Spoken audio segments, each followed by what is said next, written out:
Precisely because we are willing to bear its burden, we know well the cost of war.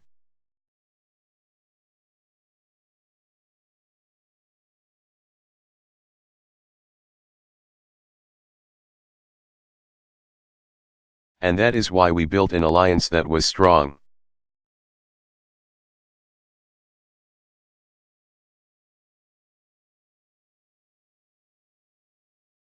Enough to defend this continent while deterring our enemies.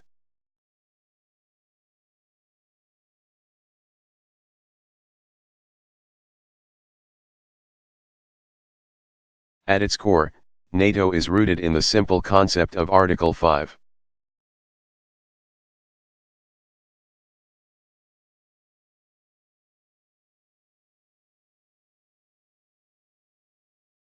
That no NATO nation will have to fend on its own, that allies will stand by one another, always.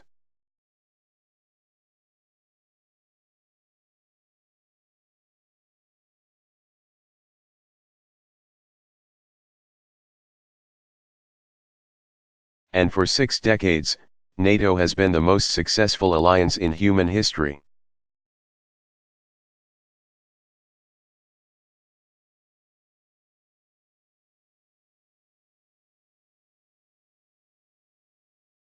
Today, we confront a different enemy.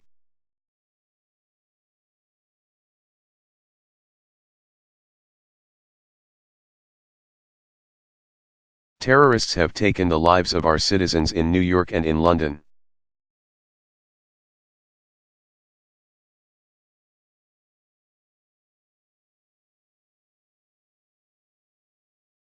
And while Al-Qaeda seeks a religious war with the West,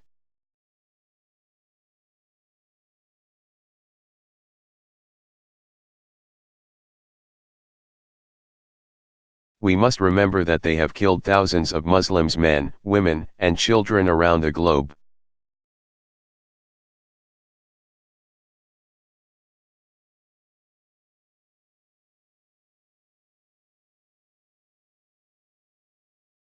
Our nations are not and will never be at war with Islam.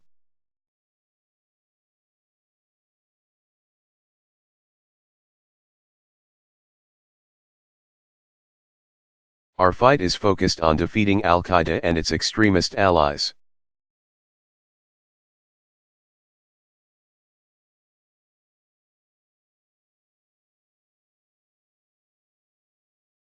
In that effort, we will not relent, as Osama bin Laden and his followers have learned.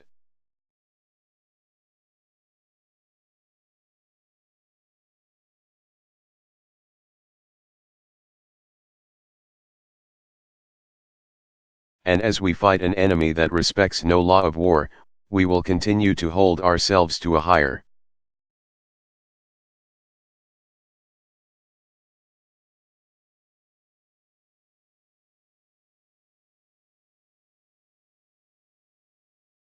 standard by living up to the values, the rule of law and due process that we so ardently defend.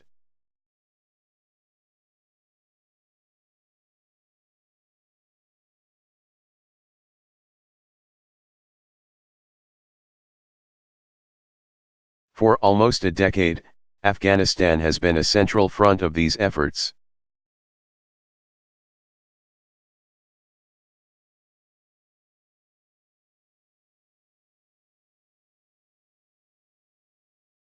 Throughout those years, you, the British people,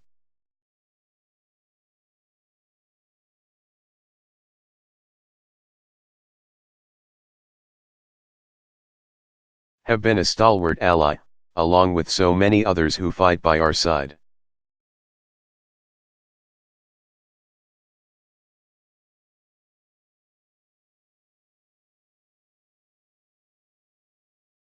Together, let us pay tribute to all of our men and women who have served and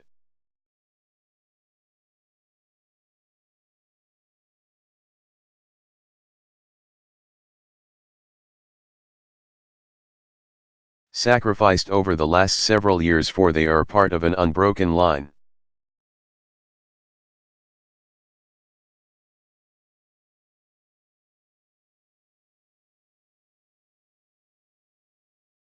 of heroes who have borne the heaviest burden for the freedoms that we enjoy.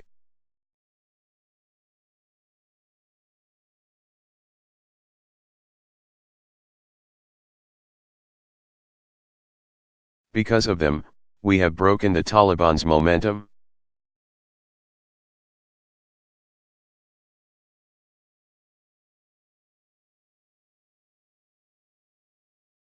Because of them, we have built the capacity of Afghan security.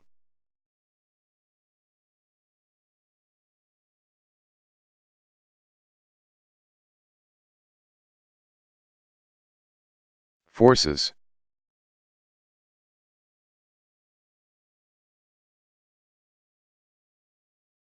And because of them, we are now preparing to turn a corner in Afghanistan by transitioning to Afghan lead.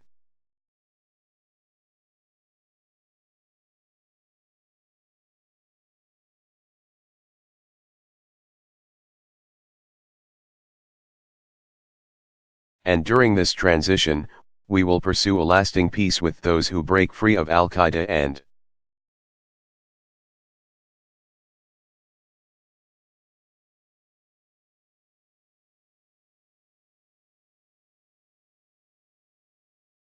respect the Afghan constitution and lay down arms. And we will ensure that Afghanistan is never a safe haven for terror.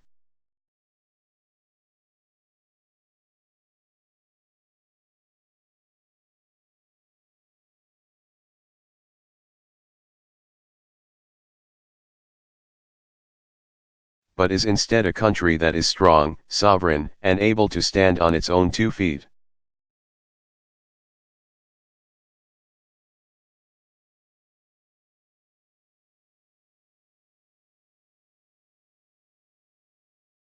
Indeed, our efforts in this young century have led us to a new concept for NATO that will give us the capabilities,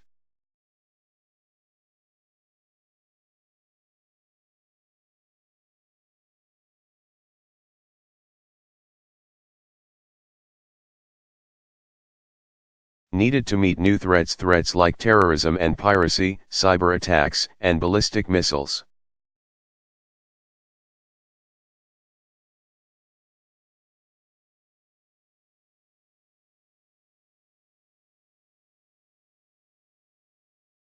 But a revitalized NATO will continue to hew to that original vision of its founders.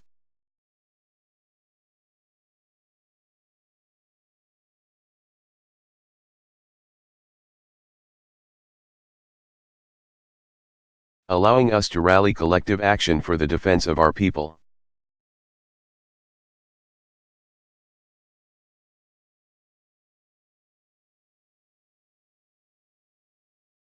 While building upon the broader belief of Roosevelt and Churchill that all nations have both rights and responsibilities.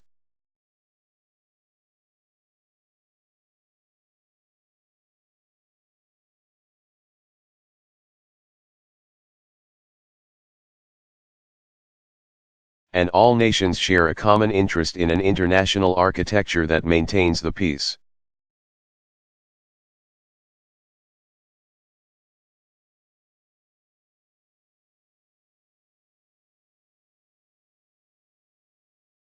We also share a common interest in stopping the spread of nuclear weapons.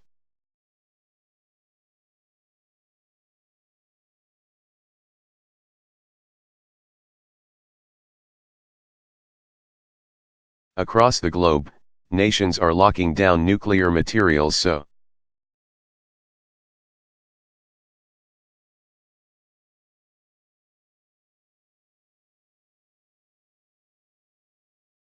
they never fall into the wrong hands because of our leadership.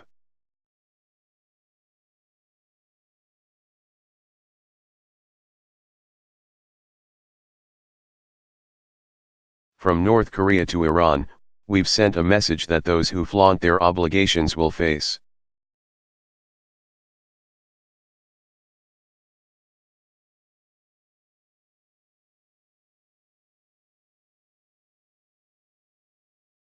consequences, which is why America and the European Union just recently strengthened our sanctions on Iran.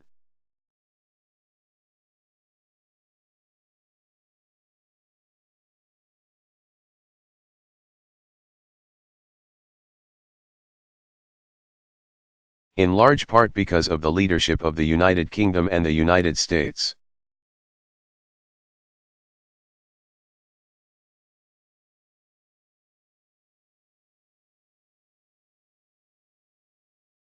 And while we hold others to account, we will meet our own obligations under the Non-Proliferation Treaty.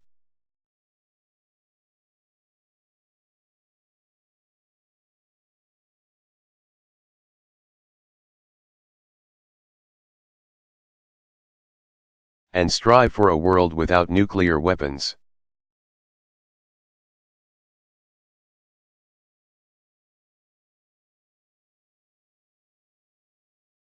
We share a common interest in resolving conflicts that prolong.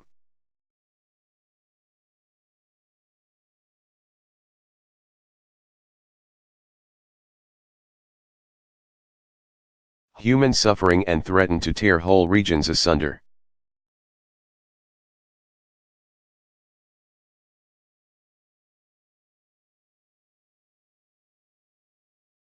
In Sudan, after years of war and thousands of deaths,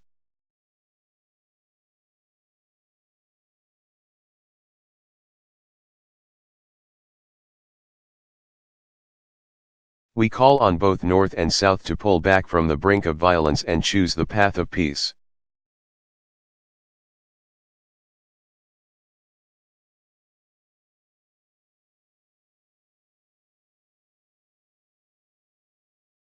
And in the Middle East, we stand united in our support for a secure Israel and a sovereign Palestine.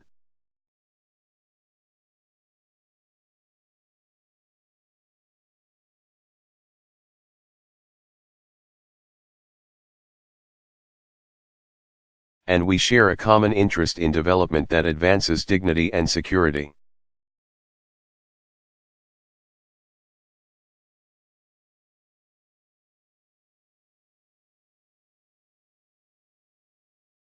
To succeed, we must cast aside the impulse to look at impoverished parts of the globe as a place for charity.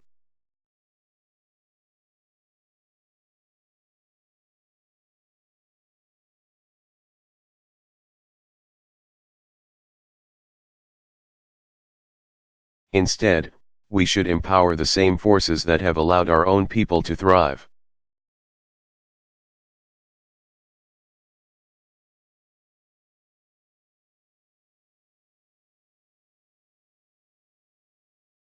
We should help the hungry to feed themselves, the doctors who care for the sick.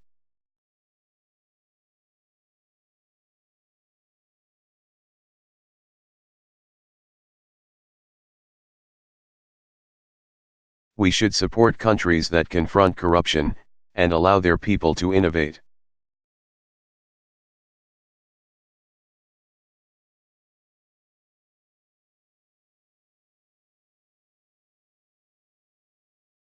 And we should advance the truth that nations prosper when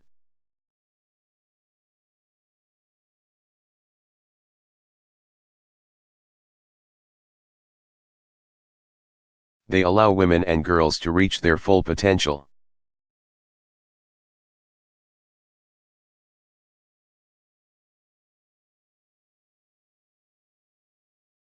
We do these things because we believe not simply in the rights of nations, we believe in the rights of citizens.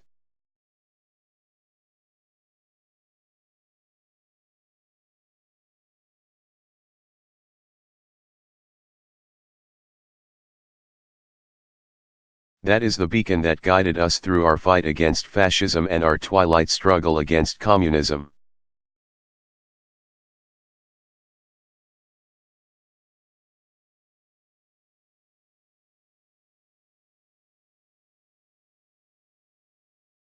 And today, that idea is being put to the test in the Middle East and North Africa.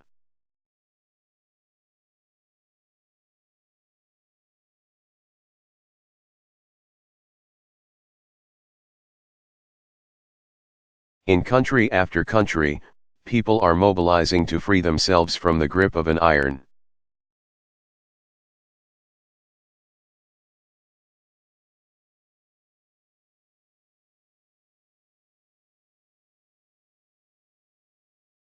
Fist.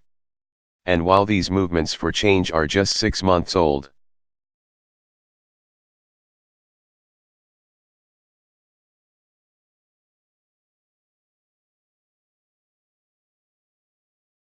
we have seen them play out before, from Eastern Europe to the Americas, from South Africa to Southeast Asia.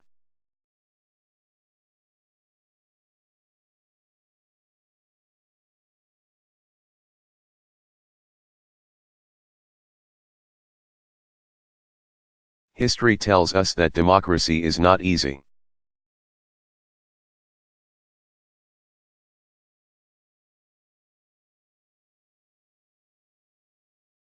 It will be years before these revolutions reach their conclusion.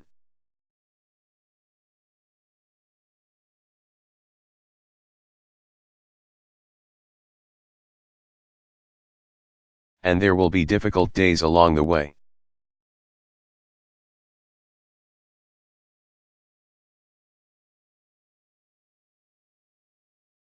Power rarely gives up without a fight, particularly in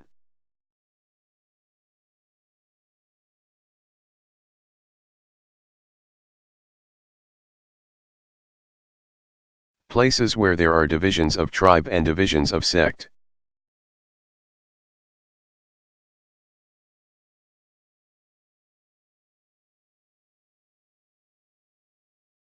We also know that populism can take dangerous turns, from the extremism of those who would use democracy to deny minority rights.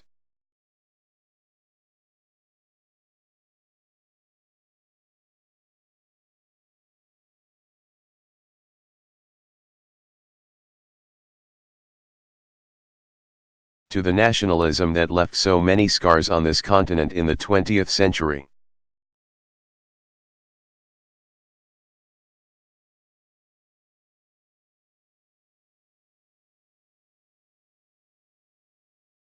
But make no mistake, what we saw, what we are seeing in Tehran, in Tunis, in Tahrir Square,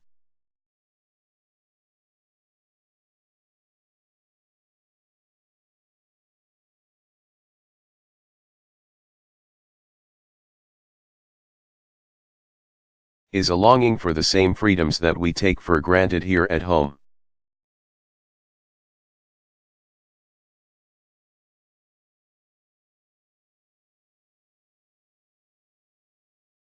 It was a rejection of the notion that people in certain parts of the world don't want to be free.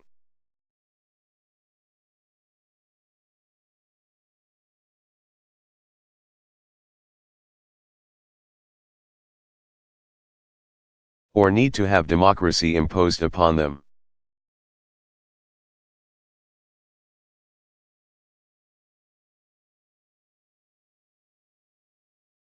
It was a rebuke to the worldview of Al-Qaeda, which smothers the rights of individuals.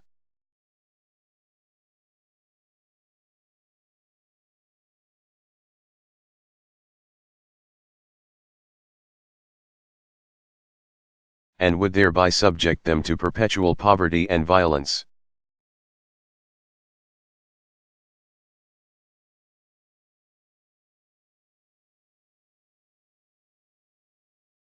Let there be no doubt, the United States and United Kingdom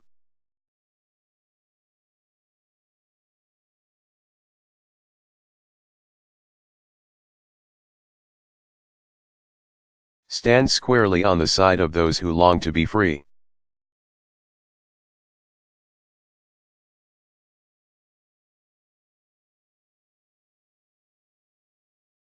And now, we must show that we will back up those words with deeds.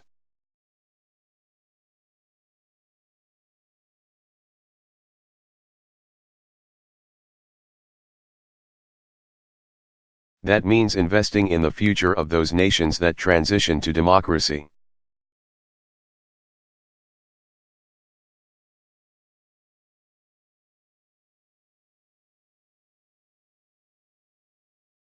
Starting with Tunisia and Egypt, by deepening ties of trade and commerce, by helping them demonstrate that freedom brings prosperity.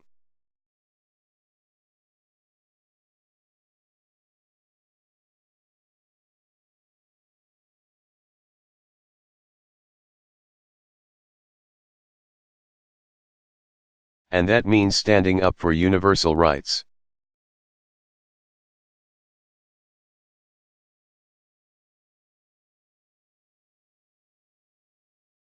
By sanctioning those who pursue repression, strengthening civil society, supporting the rights of minorities.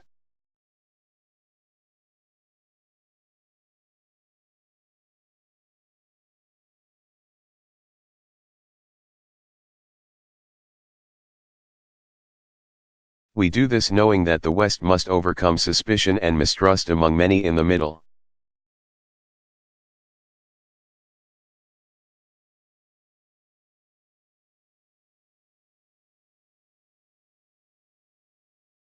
East and North Africa, a mistrust that is rooted in a difficult past. For years,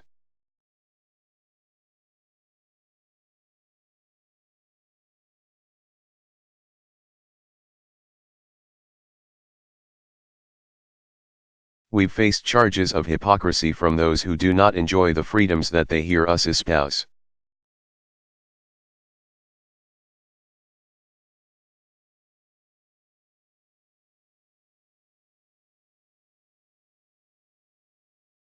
And so to them, we must squarely acknowledge that, yes, we have enduring interests in the region to fight terror.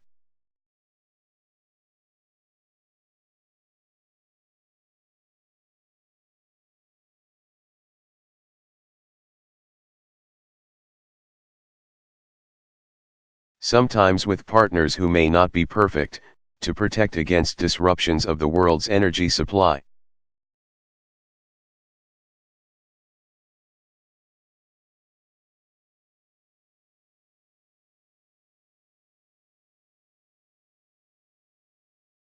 But we must also insist that we reject as false the choice between our interests and our ideals.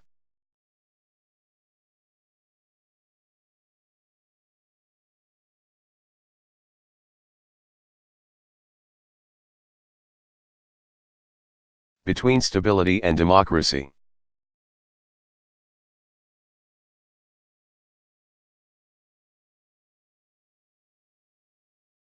For our idealism is rooted in the realities of history that repression offers only the false promise of stability.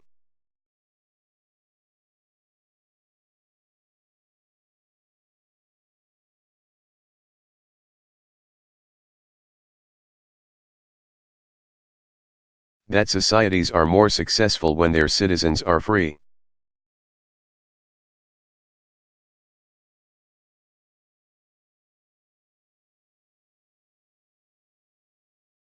And that democracies are the closest allies we have.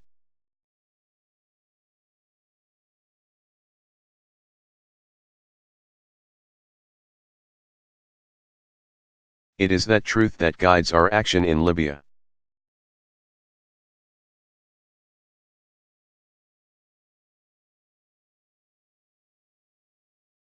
It would have been easy at the outset of the crackdown in Libya to say that none of this was our business.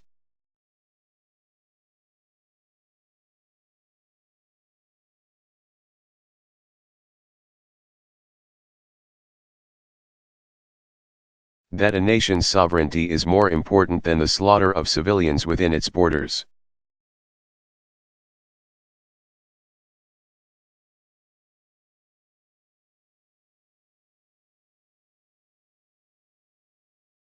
That argument carries weight with some.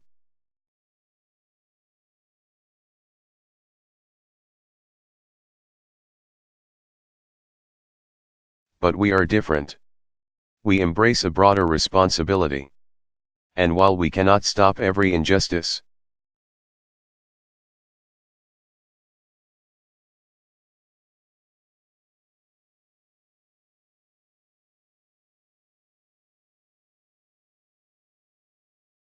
there are circumstances that cut through our caution when a leader is threatening to massacre his people.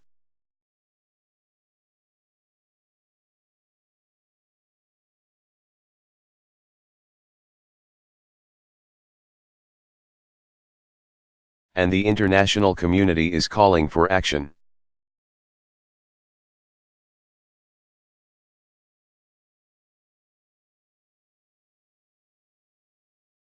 That's why we stopped a massacre in Libya.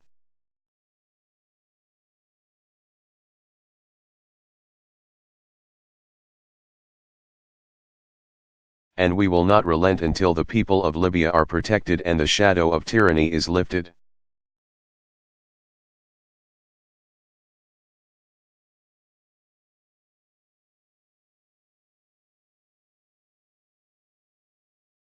We will proceed with humility, and the knowledge that we cannot dictate every outcome abroad.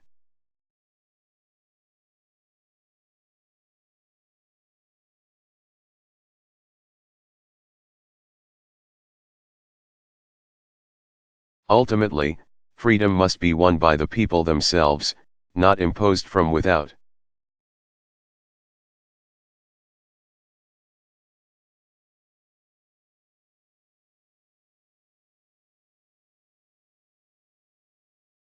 But we can and must stand with those who so struggle.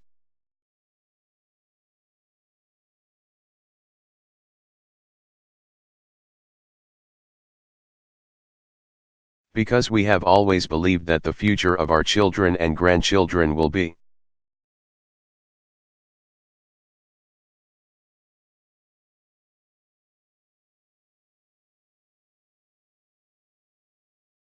better if other people's children and grandchildren are more prosperous and more free from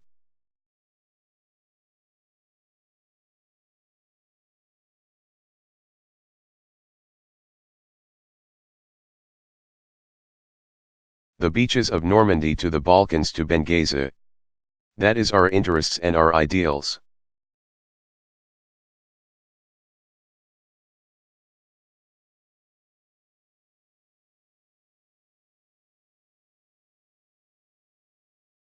And if we fail to meet that responsibility, who would take our place, and what kind of world would we pass on?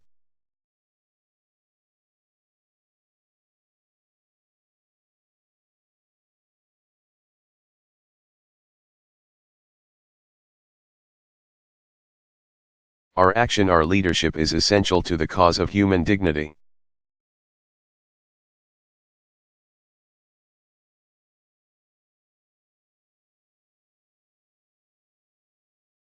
And so we must act.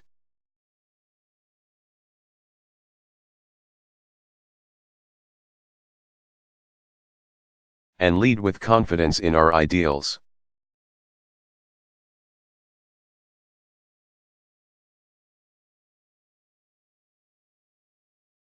And an abiding faith in the character of our people, who sent us all here today.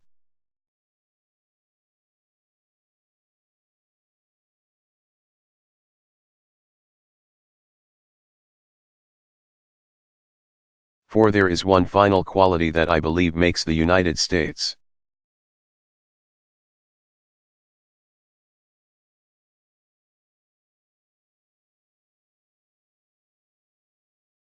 and the United Kingdom indispensable to this moment in history.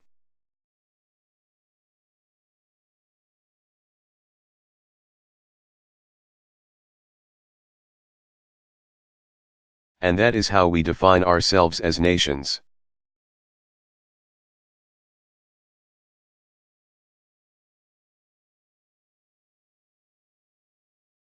Unlike most countries in the world, we do not define citizenship based on race or ethnicity.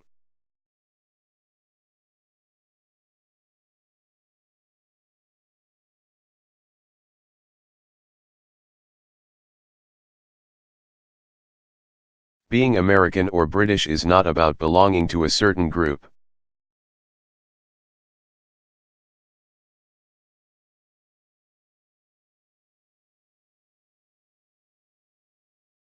It's about believing in a certain set of ideals, the rights of individuals, the rule of law.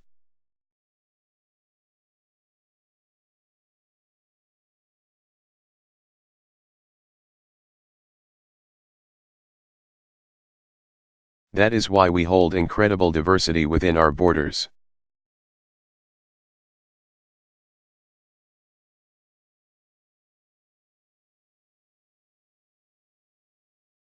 That's why there are people around the world right now who believe that if they come to America,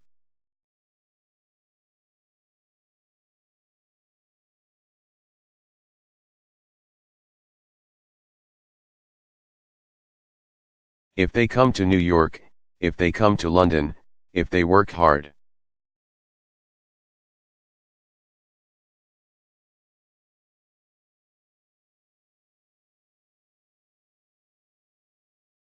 They can pledge allegiance to our flag and call themselves Americans, if they come to England.